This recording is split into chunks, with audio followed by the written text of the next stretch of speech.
Enterprise TV, a tradition of truth.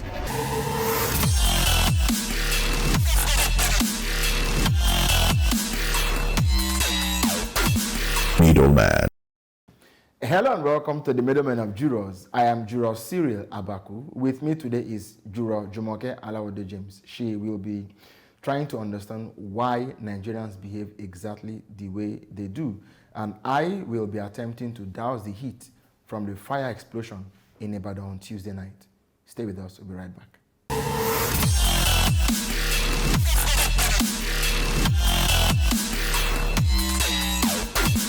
Middleman. You're welcome back to the Middlemen of Jurors. Today my case is a very simple one where I ask, are you normal? All my cases this year may be sounding insensitive, but this is a very vital question we must ask Nigerians. Are you people normal? Look at the politicians. Are they normal? Will a normal human being steal billions? How much can you actually spend daily if you lived 100 years?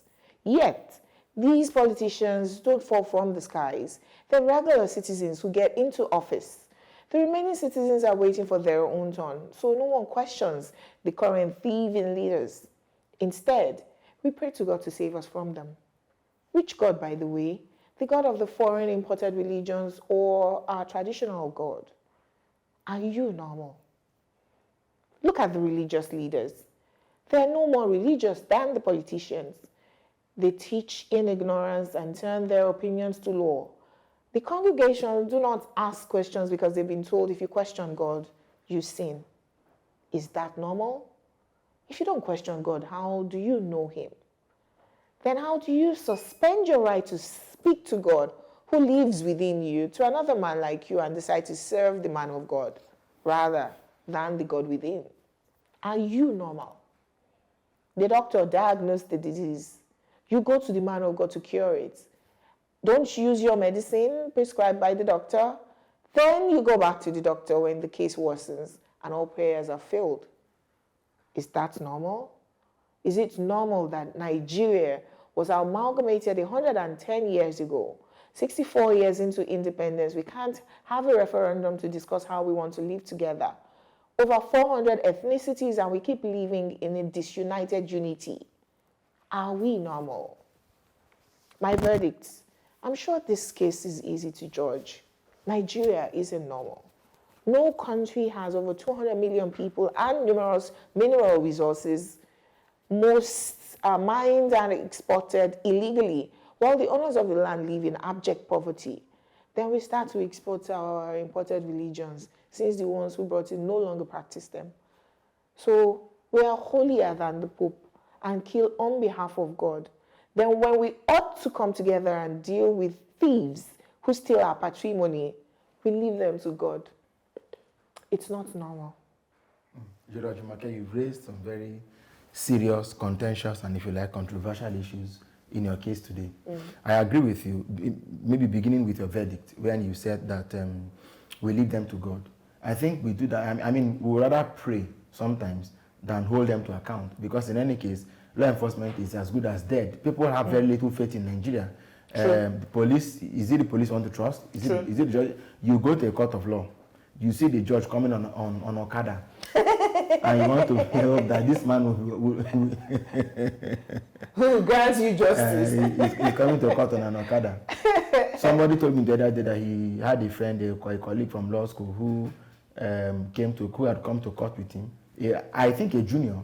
I was asking him what is de novo. De novo is when a case is struck out and it has to begin all over again. You assign a fair judge, and that person was asking what de novo was became a judge, a magistrate some weeks or months later. Jesus Christ. So that's the person he will now go to court and say he wants to. They know these things. So I think that there's a general lack of faith, even medicine that you are referring to, really. The fact is that today medicine is prohibitive. It was, and it's worse now. It was, but now with the naira floating and dollars going above the roof and medical people now packing a bag and leaving the country, drug makers leaving the country, drugs and basic beverages are costing way higher than they used to before, sometimes 3-4 times the price. True. So with this, the alagbos are now in business. True.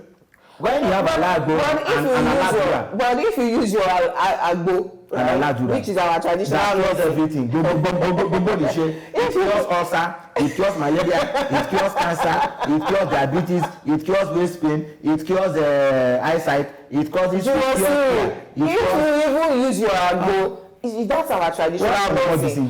To be honest with you, right, if the colonialists did not come, we would have evolved at our own pace. They bring their drugs to us now, right? If we didn't have them at all, we would have evolved with our agbo, learned to measure, and maybe we'll be exporting.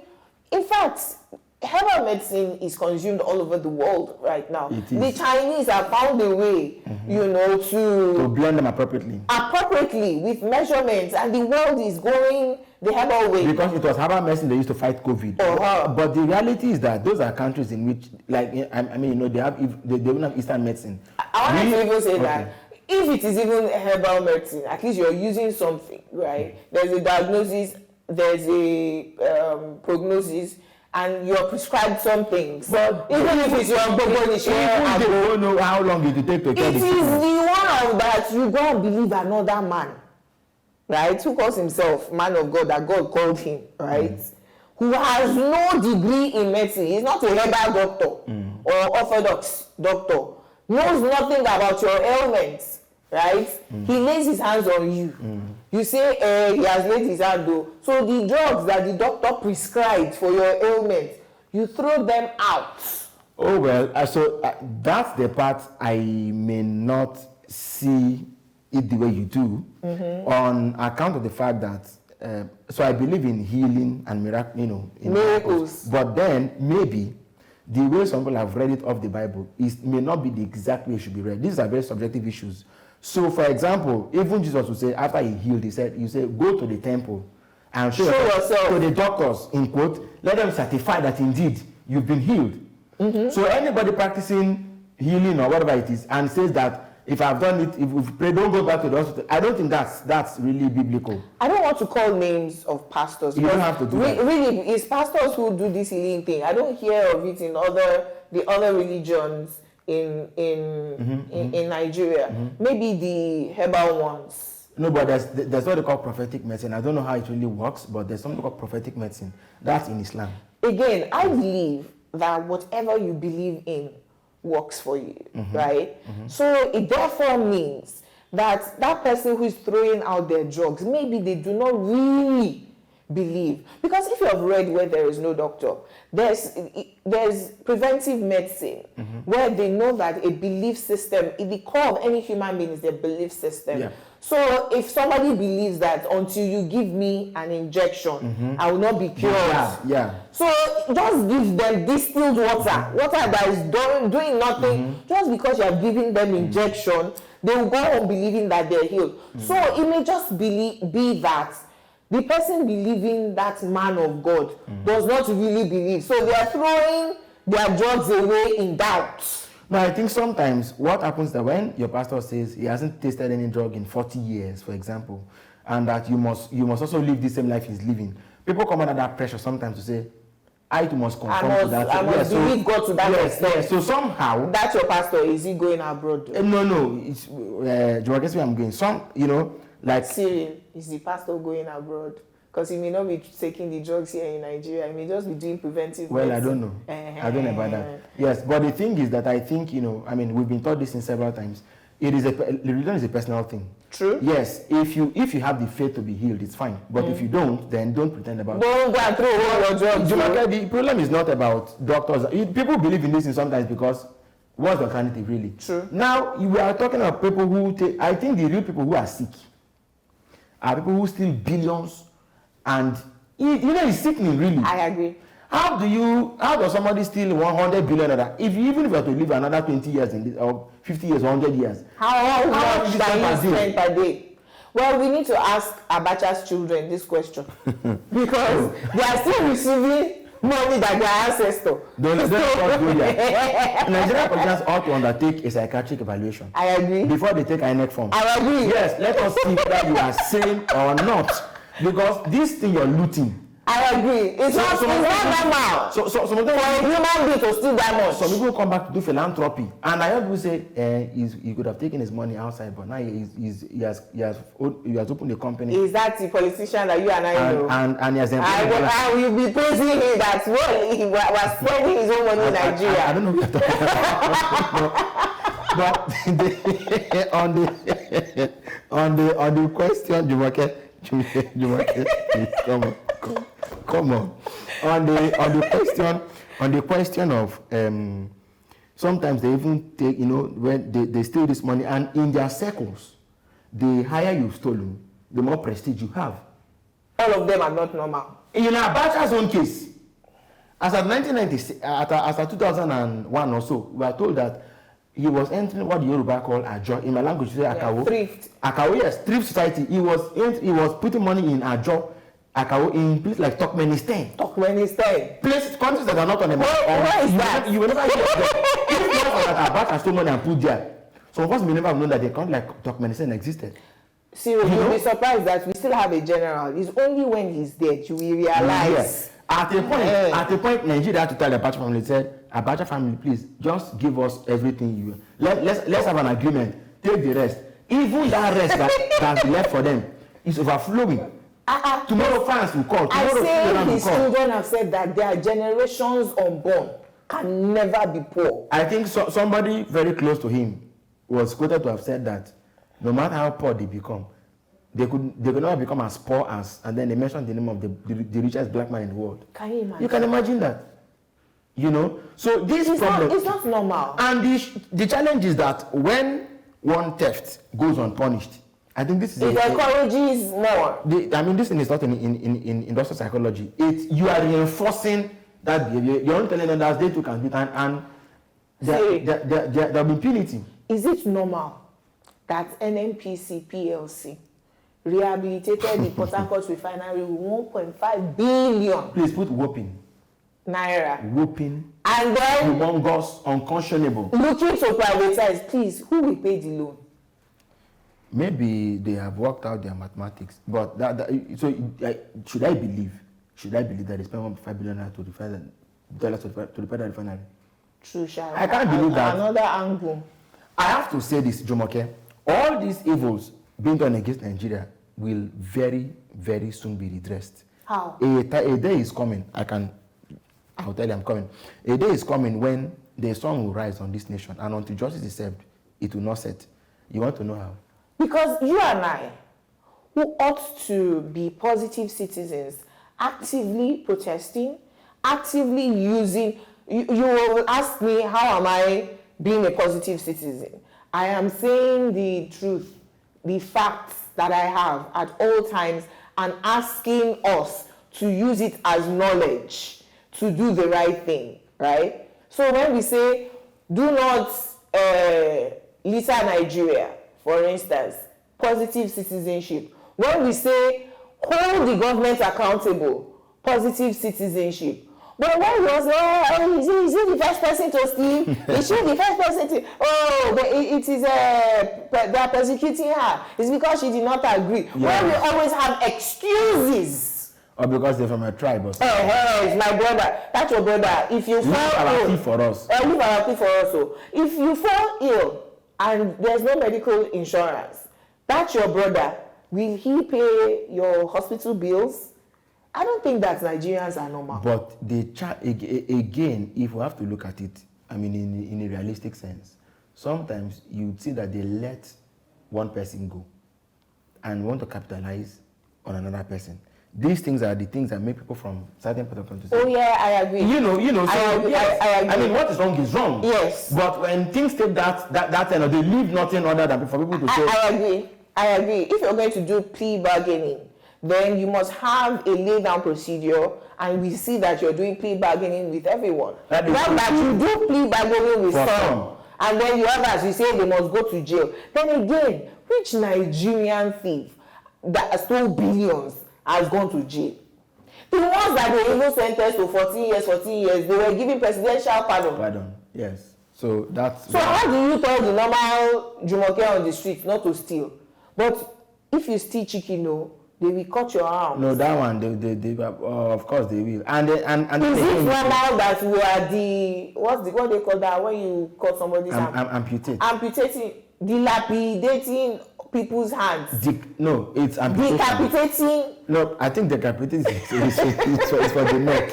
It's for the neck, but somebody who stole chicken. I'm begging the family of the one who stole billions. Yeah. Please give us some. Yeah. All the rest. Yeah. Nobody punished. Yeah. Is that justice? It's bad. It's bad. It's bad. Even the EFC will tell you sometimes that you see, you came to report someone who stole 20 or 10 million. It's too small because the money they used to prosecute the case will be more than the money we are looking for. We are in more trouble than we could ever imagine.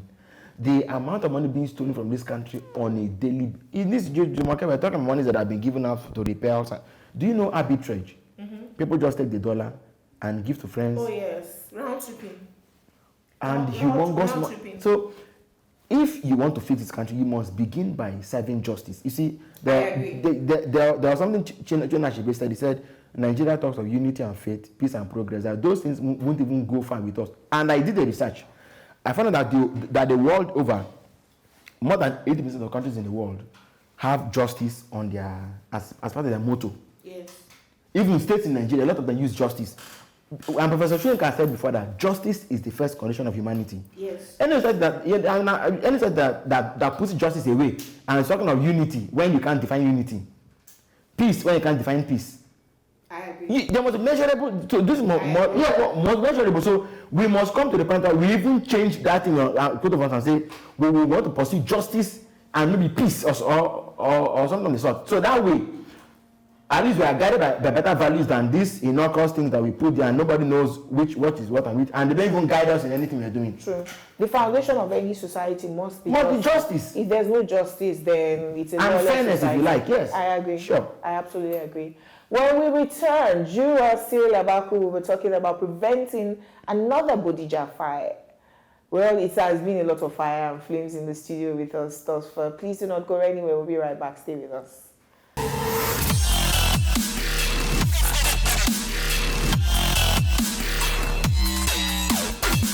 Middleman. Welcome back. My case, preventing another Bodija fire. A Tuesday night explosion in Bodija, a highbrow area of Ibadan, the Oyo State capital, not only shook Oyo State itself, but the nation at large. Between then and now, we have witnessed not just tales by common Nigerians about what they've lost, but also those of the very elite. If you want evidence, the home of a former deputy governor and even the office of the very sitting governor of the state, as well as the state secretariat, were all affected by the explosion.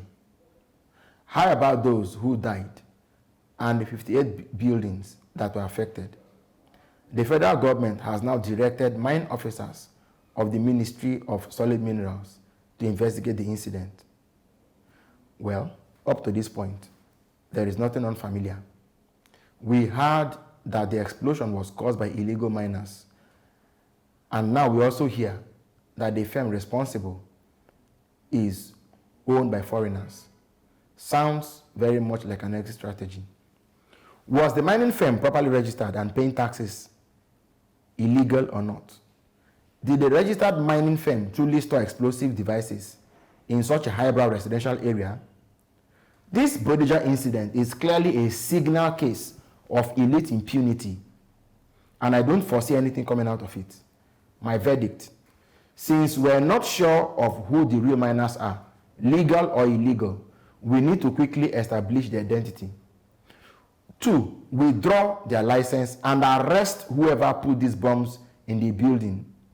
Then undertake an investigation into all mining firms and their activities and make sure they operate only on global best practices, while those responsible for what happened on Tuesday are taken to court and prosecuted. I so rule. This is your case. There is illegal mining happening all over Nigeria. I always say it. I'm from Osun State, and in Elisha, where my mom is from, the gold is being illegally mined, right? To the extent that you will find gold dust in streams, right?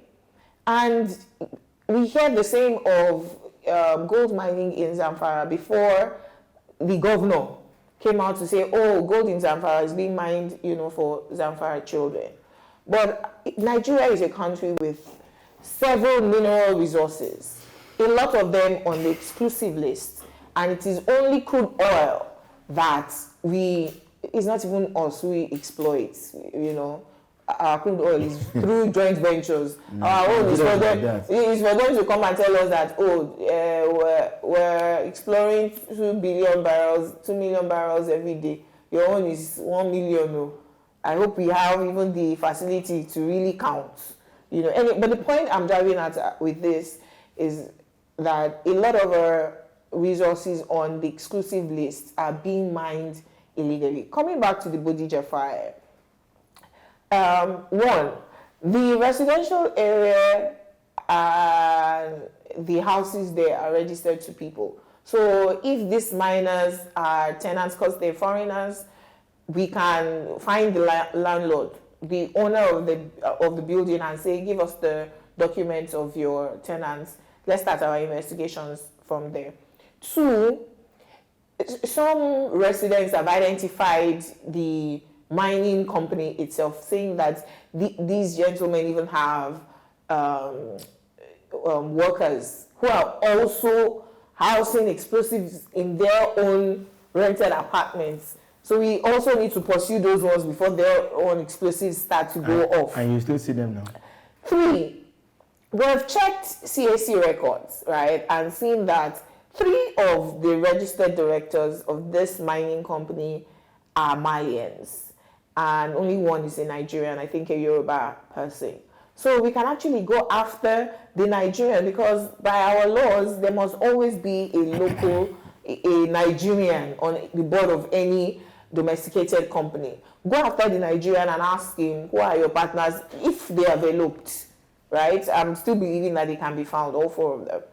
Why are you doing this? We want to know from where they started and how did they get here.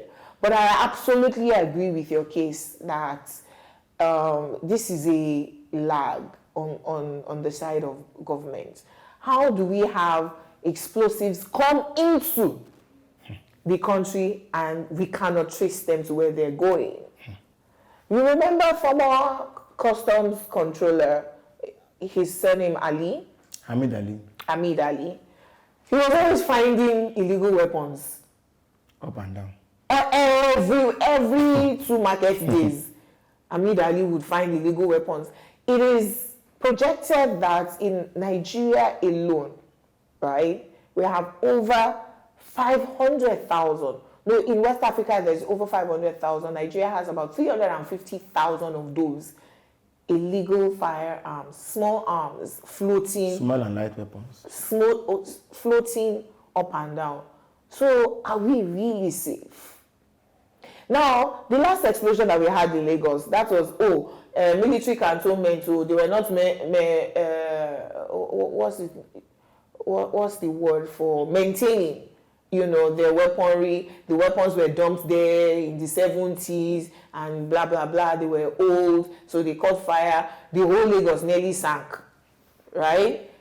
Should we keep on having the same accidents over and over again before we learn our lessons? That's my question. 2 people died in this incident, over 100 injured, unnecessary injuries and deaths.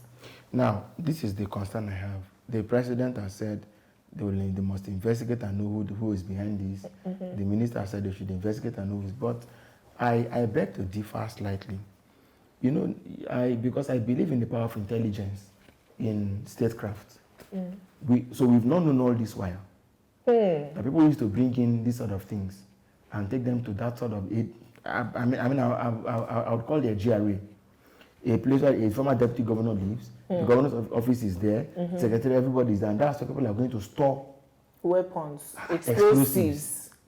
Then number 2, even if they did, you see, because so those who are doing this are not Agbero at all, because Agbero can't access right? Yes. Yes. Well, then, no, then the second thing is, the press is the government not already aware? Because if government has to know when we also know, it means there's no government. There's a problem.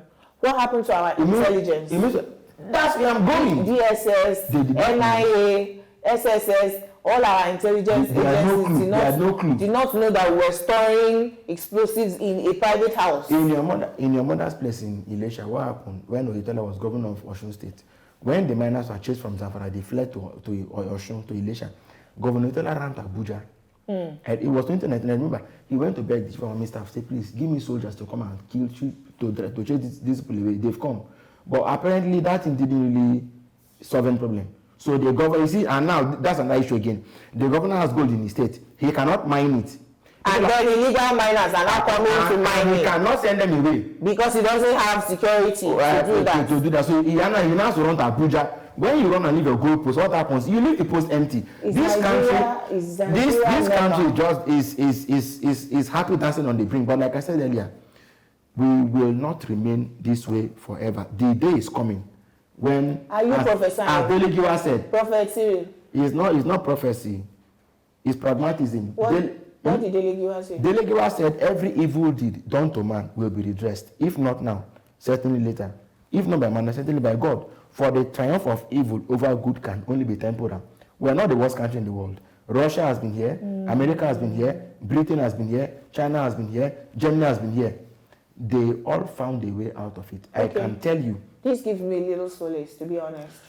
I mean, look. But we must do our part. Because it's not God who will do it. Things happen spontaneously. So if as a Christian, I want to even make it spiritual, is to say, those that God will use, He should raise them quickly. True. Because once they come on the scene, nothing can stop an idea whose time has come. I agree. That's how I may want to end my own case today. It has been an interesting conversation. Certainly. Fire here, fire there. We hope that fire does not burn down the country. We hope that our leaders learn from the mistakes of the past. And we hope that the stealing leaders realize that you're not going to take the money anywhere. And the name that you leave for your children, I mean, it used to be very important to us in times past. Yorubas will say, remember the child of whom you are. And it's a very religious country. All of us will go and you see that video that is circulating again of one politician in 2021. After stealing money, he went to court. He had neck braces, was in crutches. And when he went back to his detention room, removed everything and started praying. So we still, and we don't have a problem, we still got to talk to God. God is your people. It should be in Kannywood. People steal money to open filling station, then build a small mosque there. People steal money, open one business, then put a small chapel there. People steal money and go and pay tithes, 10%, and say God will accept the remaining. And do Sarah with it. So these are the problems that we have. It's a question of warped values, and that's why I say we are not normal. This time is limited. We can't go like this, obviously. And so that has been this episode of The Middlemen of Jurors. Thank you very much for watching. We hope that you follow us on all our social media handles at Enterprise TV 7. Like, subscribe, and please share all of our documents on YouTube also. Till we see you at the next episode of The Middlemen. Bye for now.